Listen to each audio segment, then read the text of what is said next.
ISKCON mid day মিলের দায়িত্ব নেওয়ার পরই অভিযোগের পাহাড়, খাবার পৌঁছাতে দেরি। আর এবার এই ঢিলে ঢালা মনোভাব বরদাস্ত নয় বলেই স্পষ্ট জানিয়ে দিল রাজ্য।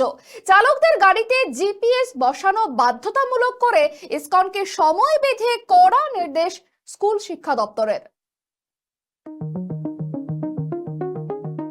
১ আগস্ট থেকে কলকাতার অধিকাংশ প্রাথমিক ও উচ্চ মাধ্যমিক স্কুলে মিড ডে মিল সরবরাহের দায়িত্ব এসেছে স্কনের হাতে।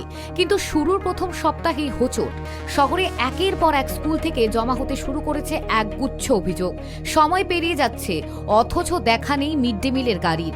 এতেই চড়েছে ক্ষোভের পারদ। আর সেই অভিযোগ হাতে পেতে একদম অ্যাকশন মোডে রাজ্য স্কুল শিক্ষা দপ্তর। সকালের স্কুলে সকাল ৮টার মধ্যেই পৌঁছে দিতে হবে খাবার।